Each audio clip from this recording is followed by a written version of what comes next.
വിവാദമായ ഡ്രസ്സ് പോലും ഈ ബ്ലൗസ് പോലും 2 വെള്ളി ഈ 2 വെള്ളി ഞാൻ ഇനിയിപ്പോ ട്രെൻഡാണ് 2 വെള്ളി ബ്ലൗസ്.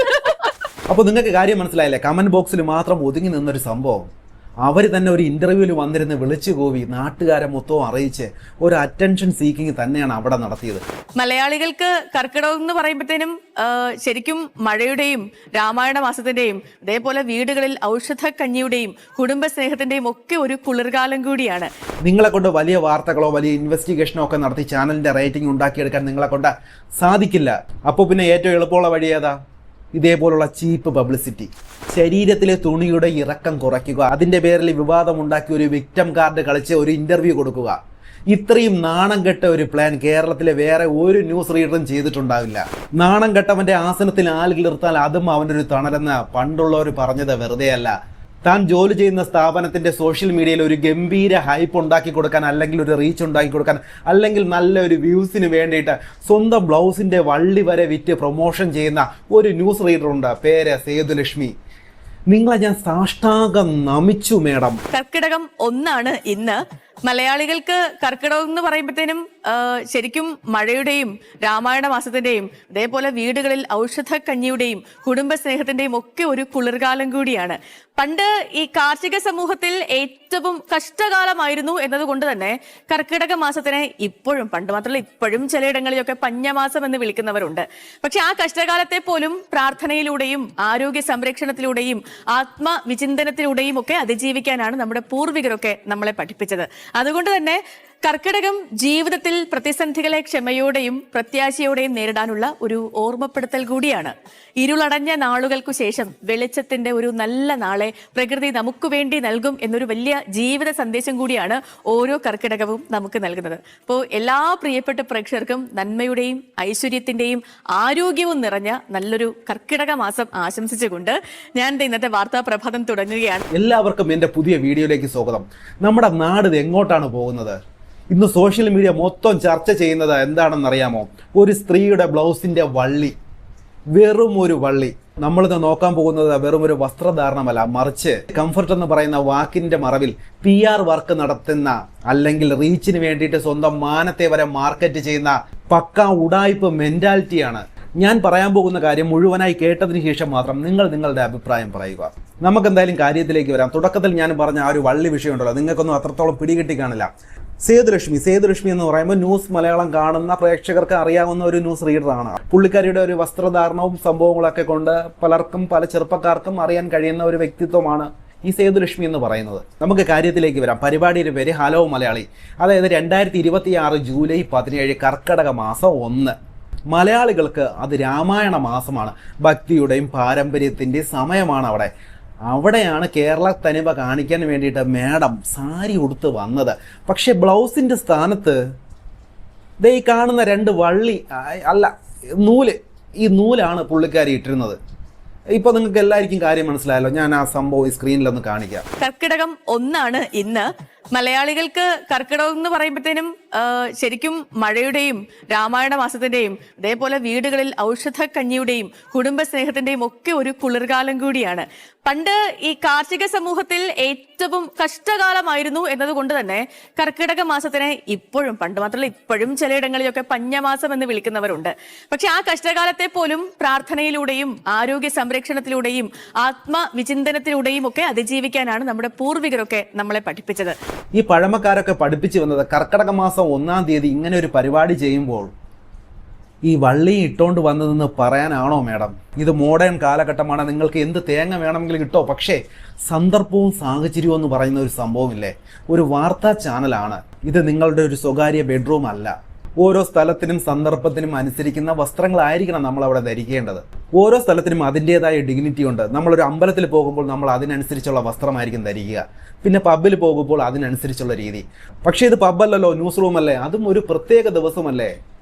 സാരി ഉടുത്ത് വന്ന് ഇങ്ങനെ വൃത്തികേട് കാണിക്കുന്നത് അറ്റൻഷൻ സീക്കിങ് ആണെന്ന് പറഞ്ഞാൽ അതിനി അല്ലാന്ന് നിങ്ങൾ എത്രത്തോളം വളച്ചൊടിക്കാൻ ശ്രമിച്ചാലും അത് ആരും അംഗീകരിച്ച് തരാൻ പോകുന്നില്ല മേഡം. പിന്നെ ഇതൊക്കെ ഇട്ടുകൊണ്ട് വന്നാൽ നാട്ടുകാർ 2 ചീത്ത വിളിക്കും, അവർ വന്ന് കമൻറ്റ് ബോക്സിൽ മെഴുകും. അതൊക്കെ മേഡത്തിന് നല്ലവണ്ണം അറിയാം. പക്ഷേ ആ ഒരു മെഴുകൽ അവരുടെ ഒരു റീച്ച് കൂട്ടുമെന്ന് അവർ കരുതി. പക്ഷേ അവർ വിചാരിച്ചതുപോലെ കാര്യങ്ങൾ നടന്നില്ല. അവിടെയാണ് നമ്മുടെ മേഡത്തിന്റെ മാസ്റ്റർ ബ്രെയിൻ വർക്കായത്. അതിൽ ഏറ്റവും കൂടുതൽ കേരളത്തിലെ ആളുകളെ വാർത്ത കാണാൻ പ്രേരിപ്പിച്ച ഒരാൾ എന്നൊരു ക്യാപ്ഷൻ എപ്പോഴും കാണും. ഈ ക്യാപ്ഷൻ കാണുന്ന സമയത്ത് എന്താ ശരിക്കും ഫീൽ ചെയ്യുക? ശരിക്കും കാണുമ്പോൾ സന്തോഷമൊക്കെ തോന്നും. കാരണം നമ്മൾ പറയുന്ന സാധനങ്ങൾ ആൾക്കാർക്ക് ഇഷ്ടപ്പെടുന്നുണ്ടല്ലോ, അവർക്കത് മനസ്സിലാവുന്നുണ്ട്. അപ്പം അത് സന്തോഷമുള്ള കാര്യമാണ്. നമ്മളൊക്കെ പോകുന്ന സമയത്ത് കാണുമ്പോ ഒക്കെ നന്നായിട്ട് സംസാരിക്കുക, വാർത്ത കാണാറുണ്ട്, ഇഷ്ടമാ, അങ്ങനെയൊക്കെ പറഞ്ഞിട്ട് അപ്പൊ അത് സന്തോഷമുള്ള കാര്യമാണ്. ഇപ്പം നമ്മൾ ചെയ്യുന്ന ഒരു കാര്യം, നമ്മളെല്ലാം ചെയ്യുന്നതും ആളുകളിലേക്ക് എത്തിക്കാൻ വേണ്ടിയിട്ടാണല്ലോ. ഇപ്പൊ നമ്മള് ഒരു പണ്ടൊക്കെ ഇപ്പം പറയുന്ന പോലെ നമ്മൾ മുകളിൽ നിന്ന് ഒരു കല്ലെടുത്തെറിഞ്ഞ വീടിന് ഒരു യൂട്യൂബറിന്റെ തലയിലായിരിക്കും. അത്രയധികം ആളുകൾ, യൂട്യൂബേഴ്സും അതേപോലെ തന്നെ സോഷ്യൽ മീഡിയയില് ആളുകൾ, നമുക്ക് പരിചിതങ്ങളായ കുറെ ആളുകളുണ്ട്. അതിനിടയിൽ ഇപ്പോഴും ചാനലുകൾ നിലനിൽക്കുന്നു. ചാനലുകളിൽ എന്തോരം വാർത്താ അവതാരകരുണ്ട്, അവരെല്ലാം നിലനിൽക്കുന്നുണ്ട്. അപ്പം അവർക്കിടയിൽ നമ്മൾ ശ്രദ്ധിക്കപ്പെടുന്നു, നമ്മളെ ആൾക്കാർക്ക് ഇഷ്ടപ്പെടുന്നു, നമ്മൾ പറയുന്ന കാര്യങ്ങൾ അവർക്ക് മനസ്സിലാകുന്നു. അതൊക്കെ കാണുമ്പോ ഒരു സന്തോഷം.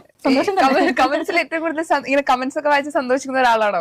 ഏറ്റവും കൂടുതൽ കാണുന്ന കമന്റ് എന്തായിരിക്കും? ഞാൻ അങ്ങനെ നോക്കാറില്ല. ഞാൻ കമന്റ്സ് വായിക്കുന്നത് രാവിലെ എന്റെ ഷോയിൽ മാത്രമേ ഉള്ളൂ.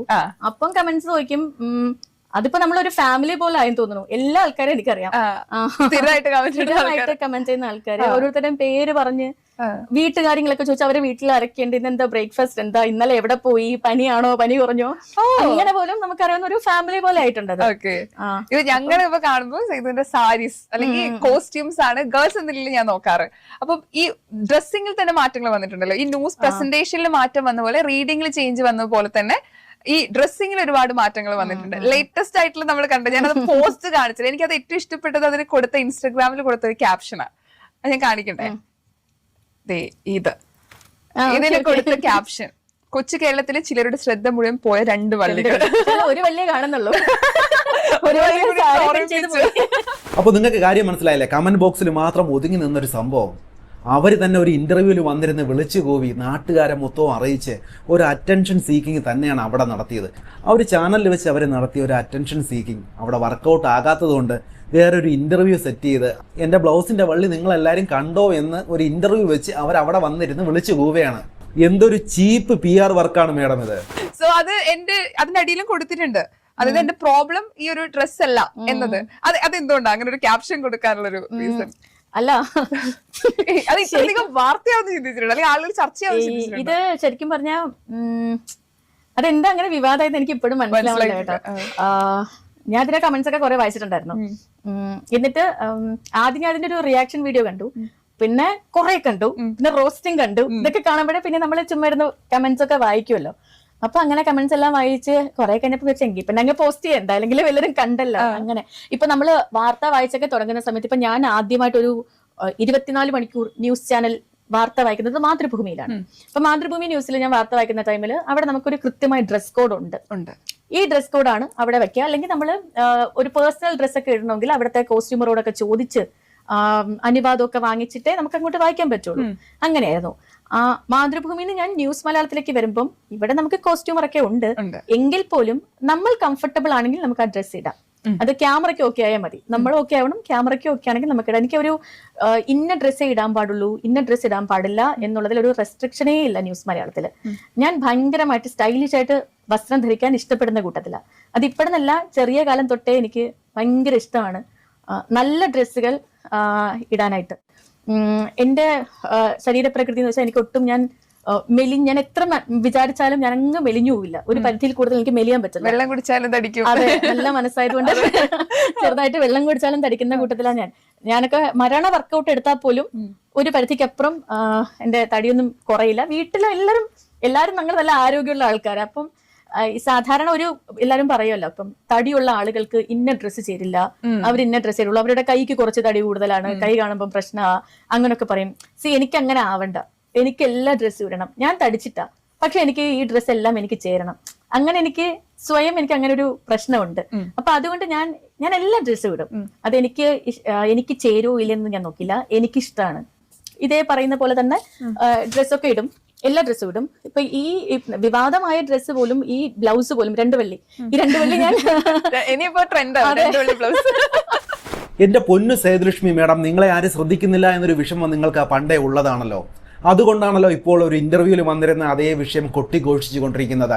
നിങ്ങളുടെ ഉദ്ദേശം ഇവിടെ വളരെ വ്യക്തമാണ്. നിങ്ങളെ കൊണ്ട് വലിയ വാർത്തകളോ വലിയ ഇൻവെസ്റ്റിഗേഷനോ ഒക്കെ നടത്തി ചാനലിന്റെ റേറ്റിംഗ് ഉണ്ടാക്കിയെടുക്കാൻ നിങ്ങളെ കൊണ്ട് സാധിക്കില്ല. അപ്പോൾ പിന്നെ ഏറ്റവും എളുപ്പമുള്ള വഴി ഏതാ? ഇതേപോലുള്ള ചീപ്പ് പബ്ലിസിറ്റി. ശരീരത്തിലെ തുണിയുടെ ഇറക്കം കുറയ്ക്കുക, അതിൻ്റെ പേരിൽ വിവാദമുണ്ടാക്കി ഒരു വിക്ടം കാർഡ് കളിച്ച് ഒരു ഇൻ്റർവ്യൂ കൊടുക്കുക. ഇത്രയും നാണം കെട്ട ഒരു പ്ലാൻ കേരളത്തിലെ വേറെ ഒരു ന്യൂസ് റീഡറും ചെയ്തിട്ടുണ്ടാവില്ല. നിങ്ങൾ തന്നെ പറയുക, ഒരു ബ്ലൗസിൻ്റെ വള്ളി കണ്ടാൽ അല്ലെങ്കിൽ ഒരു കൈ കണ്ടാൽ ആണുങ്ങൾക്ക് പ്രശ്നമാകുന്ന നാടാണോ നമ്മുടേത്? ന്യൂസ് മലയാളത്തിന്റെ 2nd ആനിവേഴ്സറിക്ക് വേണ്ടിയിട്ട് ഞാൻ തന്നെ ഡിസൈൻ ചെയ്ത് സ്റ്റിച്ച് ചെയ്യിപ്പിച്ച ബ്ലൗസ് ആണ്. പറഞ്ഞു ചെയ്യിപ്പിച്ച ബ്ലൗസ് ആണ്. ഇൻസ്റ്റാഗ്രാമിലൊക്കെ ഫോട്ടോ. പക്ഷെ അന്നത് വാർത്തയായിരുന്നില്ല. അത് എല്ലാവർക്കും ഇഷ്ടപ്പെട്ടു, വാവ് ചെയ്തു എന്ന് പറഞ്ഞ ആളുകൾ. ഇതിന്റെ പ്രശ്നം അതാ ബ്ലൗസിന്റെ ആണോ അതോ ഞാൻ ആ കർക്കിടക ദിവസം പറഞ്ഞതാണോ എന്നതാണ് എന്റെ സംശയം. ഞാൻ ഇപ്പോഴും മനസ്സിലാക്കുന്നത് ആ കർക്കിടക ദിവസം എന്റെ ആ ബ്ലൗസ് അത് ആരിലൊക്കെയോ കുറച്ച് പ്രശ്നം ഉണ്ടാക്കി, അങ്ങനെയാണ് എനിക്ക് തോന്നുന്നത്. പക്ഷെ ഇവരെല്ലാരും കമന്റ്സ് വരുന്നതെല്ലാം ബ്ലൗസ് മാത്രമാണ് അവരുടെ പ്രശ്നമല്ല, ഞാൻ പറഞ്ഞ കണ്ടന്റ് അല്ല. അതെ. അപ്പം അതിൽ നിങ്ങൾക്ക് പ്രശ്നമുണ്ടെങ്കിൽ നിങ്ങൾ എന്നോട് പറയണം. ഞാൻ നിങ്ങളിലേക്ക് എത്തിക്കുന്ന ഇൻഫർമേഷൻ തെറ്റാണെങ്കിൽ ഓഫ് കോഴ്സ് നിങ്ങൾ അത് ചൂണ്ടിക്കാണിക്കണം. അത് തെറ്റാണ്, അതിലൊരു മിസ്റ്റേക്ക് ഉണ്ട്. അല്ലാതെ വസ്ത്രം അത് എങ്ങനെയാണ് കുടുംബത്തോടൊപ്പം ഇരുന്നത് കാണാൻ പറ്റുന്നില്ല എന്നൊക്കെ പറയുന്നതിന്റെ ഒരു ലോജിക്ക് എനിക്ക് മനസ്സിലാവുന്നില്ല. ഒരു വള്ളി കണ്ടാൽ പ്രശ്നം, അല്ലെങ്കിൽ ഒരു കൈ കണ്ടാലൊക്കെ എങ്ങനെയാണ് കേരളത്തിൽ അതൊരു പ്രശ്നമായിട്ട് വരാന്ന് അതിന്റെ ഒരു ലോജിക്ക് എനിക്ക് ഇപ്പോഴും മനസ്സിലായിട്ടേ ഇല്ല. പിന്നെ മേഡം, ഇവിടെ ഒരുത്തനും നിങ്ങളുടെ വള്ളി കണ്ടിട്ട് കോരി തരിച്ചിട്ടുമില്ല, ഒരുത്തനും ഒരു പ്രശ്നവുമില്ല. ഇവിടുത്തെ പ്രശ്നം എന്താണെന്ന് നിങ്ങൾക്കറിയാമോ? നിങ്ങൾ ഇരിക്കുന്ന കസേരയുടെ ഡെക്കോറം നിങ്ങൾ കീപ്പ് ചെയ്യുന്നില്ല എന്നതാണ് ഇവിടുത്തെ ഏറ്റവും വലിയ പ്രശ്നം. ഇതിന്റെ പേരിൽ സ്ത്രീവിരുദ്ധത എന്നൊക്കെ പറഞ്ഞിട്ട് വലിയ ഓലപ്പാമ്പ് കാണിക്കാനൊന്നും ആരും വരണ്ട. ഇനി വേറൊരു ക്ലിപ്പുണ്ട്, യൂട്യൂബേഴ്സിന്റെ തലയിലിട്ട് കൊട്ടുന്ന ഒരു കൊട്ട്. നിങ്ങൾ അതും കൂടെ ഒന്ന് കണ്ടിട്ട് വാ. ഒരു പണ്ടൊക്കെ ഇപ്പം പറയുന്ന പോലെ നമ്മൾ മുകളിൽ നിന്ന് ഒരു കല്ലെടുത്തെറിഞ്ഞ വീടിന് ഒരു യൂട്യൂബറിന്റെ തലയിലായിരിക്കും. അത്രയധികം. മേഡം, നിങ്ങൾക്ക് യൂട്യൂബേഴ്സിനെയൊക്കെ വലിയ പുച്ഛമായിരിക്കാം, പക്ഷേ അവർക്കും ഒരു ക്വാളിറ്റി ഉണ്ട്. അവർക്ക് റീച്ചിന് വേണ്ടിയിട്ട് തംബ്നെയിലിൽ എന്തെങ്കിലുമൊക്കെ ചേഞ്ചസ് ഒക്കെ അവർ വരുത്തിയിട്ടുണ്ടാകാം. പക്ഷേ ചാനലിൽ ആളെ കയറ്റാൻ വേണ്ടിയിട്ട് ബ്ലൗസിൽ നൂലും കെട്ടിയിട്ടൊന്നും ആരും വന്നിട്ടുണ്ടാകില്ല. വ്യൂസ് കൂട്ടാൻ വേണ്ടിയിട്ട് സ്വന്തം മാനത്തെ മാർക്കറ്റ് ചെയ്തിട്ടുമില്ല ഇവിടെ ആരും. നിങ്ങൾ സുജയ പാർവതിയെ പോലെയുള്ള ന്യൂസ് റീഡേഴ്സിനെയൊക്കെ കണ്ടിട്ടുണ്ടോ? എത്ര ഡീസൻ്റ് ആയിട്ടാണ് അവർ കാര്യങ്ങൾ അവതരിപ്പിക്കുന്നത്. അവരുടെ വായനയ്ക്ക് നിലപാടിനുമാണ് ഇവിടെ ആളുകൾ കൈയടിക്കുന്നത്, അല്ലാതെ തുണിയുടെ അളവ് നോക്കിയിട്ടല്ല. മേഡം, നിങ്ങൾക്കതൊരു ബുദ്ധിമുട്ടുള്ള കാര്യമായിരിക്കും. എന്ന് വെച്ചാൽ നിങ്ങൾക്ക് കണ്ടന്റ് ഓറിയന്റഡ് ആയിട്ടുള്ള കാര്യങ്ങളിൽ നിങ്ങളെ കൊണ്ട് പിടിച്ചു നിൽക്കാൻ കഴിയില്ലായിരിക്കും. അതുകൊണ്ടാണല്ലോ ഇങ്ങനെ ഒരു കുറുക്ക് വഴി നിങ്ങൾ പിടിച്ചത്. അത്രേ ഉള്ളൂ കാര്യം. അത് എല്ലാവർക്കും മനസ്സിലായിട്ടുമുണ്ട്. ഇപ്പം കർക്കിടക മാസം ആണെങ്കിൽ ഇപ്പൊ നമ്മളിപ്പം വിവാദത്തിനല്ലെങ്കിൽ ഞാൻ പറയാണ്, ഇപ്പം രാമായണത്തിന്റെ ട്രെയിലറൊക്കെ വരുമ്പോഴത്തേനും സായി പല്ലവിക്ക് നേരെ എന്തൊരു ട്രോളാണ്. അത് എന്തിന്റെ പേരിലാന്ന് എനിക്ക് അത് അല്ലെ, ഒരു സീതയായിട്ട് അവര് വരുന്നതിനെതിരെ അല്ലെ ഭയങ്കര പ്രശ്നമല്ലേ. അപ്പൊ ഇതൊക്കെ ചില ആളുകൾക്ക് അങ്ങനെ ഒരു പ്രശ്നം ഉണ്ടെന്ന് തോന്നുന്നു. പിന്നെ കൊള്ളാം, സമൂഹം അല്ലെ, 2 തരത്തിൽ ചിന്തിക്കുന്ന ആളുകൾ, അത് അങ്ങനെ ഇങ്ങനെയൊക്കെ അങ്ങ് പിന്നെ ചില കമന്റ് കാണുമ്പോൾ അതിൽ കൂടുതലും ഈ സ്ത്രീകൾ തന്നെ സ്ത്രീകൾക്കെതിരെ സംസാരിക്കുന്നത് അതിപ്പോഴും മാറ്റമില്ലാതെ തുടരുന്നു എന്നുള്ളത്. പിന്നെ അതിന് സന്തോഷിക്കാൻ പറ്റുന്ന ഒരു കാര്യം, ഇടയിലും കുറച്ചധികം ആളുകളെങ്കിലും അതിനെന്താണ് പ്രശ്നം എന്ന് ചോദിക്കുന്നുണ്ട്. അപ്പം ആ തരത്തിൽ കുറച്ചായിട്ടെങ്കിലും നമ്മുടെ സമൂഹം മാറി വരുന്നുണ്ടല്ലോ എന്നുള്ളതാണ്. അതിൽ പിന്നെന്ന് വെച്ചാൽ ദൂരദർശനിൽ ഇരുന്ന് വാർത്ത കാണുമ്പോഴത്തേക്കും കുഴപ്പമില്ല. അങ്ങനെയാണെങ്കിൽ നിങ്ങൾ ദൂരദർശൻ ഇപ്പൊ എത്ര പേര് കാണുന്നുണ്ട് അല്ലെ? എത്ര ആളുകൾ ഇപ്പോഴും ഇപ്പം എന്തൊരു 11 ന്യൂസ് ചാനലോ മറ്റോ ഇവിടെ ഉണ്ട്. സ്വകാര്യ ന്യൂസ് ചാനലുകൾ ഏഷ്യാനെറ്റിൽ തുടങ്ങി ബിഗ് ന്യൂസിൽ നിൽക്കുന്ന 11 ന്യൂസ് ചാനലുകൾ ഇവിടെ ഉണ്ട്. ഇത്രയും ചാനലുകൾ വരണ്ടല്ലോ. ദൂരദർശനിലിരുന്ന് ആ ഒരു ഡെക്കോറം കീപ്പ് ചെയ്ത് പോകുന്ന വാർത്താ വായനയാണ് ഇഷ്ടമെങ്കിൽ. അപ്പൊ ഞാൻ ഈ പറയുന്നതൊക്കെ ചിലപ്പം വിവാദമായിരിക്കും, പക്ഷെ എങ്കിലും ഇതൊക്കെ എന്റെ തലയിൽ കൂടെ പോയ സംശയങ്ങളാ. അതല്ലാതെ ഞാൻ വിമർശിച്ച് പറയുന്നതല്ല. പക്ഷെ ഇതൊക്കെ എനിക്ക് അപ്പോഴും ഇപ്പോഴും നിലനിൽക്കുന്ന ഒരു സംശയങ്ങളാണ്. എന്താണ് അതിന്റെ പ്രശ്നമെന്ന് എനിക്ക് പൂർണ്ണ അർത്ഥത്തിൽ മനസ്സിലായിട്ടില്ല. ഇല്ല വിവാദങ്ങൾ വേണ്ട, എനിക്ക് മനസ്സമാധാനമാണല്ലോ. ചിലതൊക്കെ ചെയ്യുമ്പോ ഇപ്പൊ നമ്മൾ പറഞ്ഞ പോലെ ഇപ്പം പറയുന്നത് കണ്ടന്റ് അല്ല. ഇപ്പം ആ ബ്ലൗസിന്റെ കാര്യം തന്നെ അതൊരു വിവാദമായി. അത് നമ്മളൊന്നും ചെയ്തിട്ടല്ലോ, അതെങ്ങനെയോ വന്നു. ഉറക്കം കരുതിയിട്ടുണ്ടായിരുന്നു ഈ നമ്മൾ വിചാരിക്കാത്ത കാര്യമൊക്കെ വാർത്തയാകുമ്പോ ആളുകൾ അത് ഏറ്റുപിടിക്കുമ്പോ? എനിക്കങ്ങനെ വന്നിട്ടില്ല ഇതുവരെ. അങ്ങനെ ഞാൻ ചെയ്ത ഒന്നും ഇതുവരെ ഒരു വിവാദത്തിലോട്ടൊന്നും പോയിട്ടൊന്നുമില്ല. ഞാൻ ചോദിച്ചത് മറ്റേ നമ്മൾ വിചാരിക്കാതെ ബ്ലൗസിന്റെ ആണെങ്കിൽ കൂടെ ആളുകൾ അത് ചർച്ച ചെയ്യാവുന്ന സമയത്ത് അത് ഇല്ല, അത് എന്നെ ഒട്ടും ബാധിച്ചിട്ടില്ല. ഒരു തരുമ്പോ എന്നെ അത് ബാധിച്ചിട്ടേ ഇല്ല. ഞാനത് ഇപ്പോഴും പറയുന്ന ഒരു കാര്യം എന്ന് വെച്ചാല്, ഞാൻ പറഞ്ഞ കണ്ടന്റിൽ ആർക്കും പ്രശ്നമില്ല.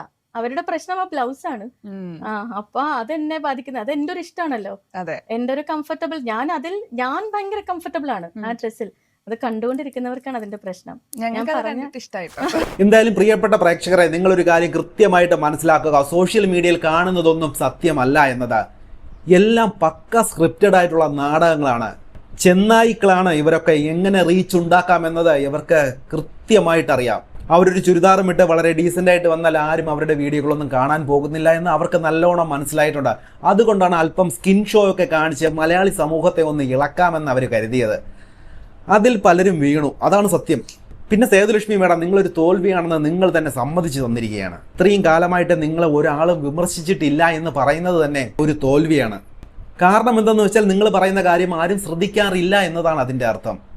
അത് നിങ്ങൾ തന്നെ അത് തുറന്നു പറഞ്ഞത് വളരെ ഒരു നല്ല കാര്യമാണ്. വസ്ത്ര സ്വാതന്ത്ര്യം എന്ന് നിങ്ങൾക്ക് പറയാം, പക്ഷേ പ്രൊഫഷണലിസം എന്ന് പറയുന്ന ഒരു സംഭവമുണ്ട്. അത് കീപ്പ് ചെയ്യേണ്ടിടത്ത് അത് കീപ്പ് ചെയ്യണം. ഇല്ലെങ്കിൽ ജനങ്ങൾ ഇങ്ങനെ മുഖത്തടിച്ചതുപോലെ പച്ചയ്ക്ക് ചോദിക്കും. അത് കേൾക്കുമ്പോൾ സ്ത്രീവിരുദ്ധത എന്നൊക്കെ പറഞ്ഞ് മോങ്ങാൻ വരരുത്. അപ്പോൾ എന്തായാലും കാര്യങ്ങൾ എല്ലാവർക്കും വ്യക്തമായെന്ന് കരുതുന്നു. ഇതൊരു വെറും ഒരു ഡ്രസ് വിവാദം മാത്രമല്ല. സത്യമായിട്ട് പറയുകയാണെങ്കിൽ ഇതൊരു പക്ക ഡിജിറ്റൽ മാർക്കറ്റിംഗ് തന്ത്രം തന്നെയാണ്. അപ്പോൾ എല്ലാവർക്കും കാര്യങ്ങളൊക്കെ വ്യക്തമായി മനസ്സിലായിട്ടുണ്ടാവുമല്ലോ. ഇതൊരു വെറും ഒരു ഡ്രസ് വിവാദം മാത്രമല്ല, ഇതൊരു പക്ക ഡിജിറ്റൽ മാർക്കറ്റിംഗ് തന്ത്രമാണ്. ഇവരുടെ ഉഡായിപ്പിനെ പറ്റിയിട്ട് എന്താണ് നിങ്ങളുടെ അഭിപ്രായം? എന്ത് തന്നെയാണെങ്കിലും നിങ്ങളത് കമൻറ്റിൽ അറിയിച്ചാൽ എനിക്കും കൂടെ മനസ്സിലാക്കാം.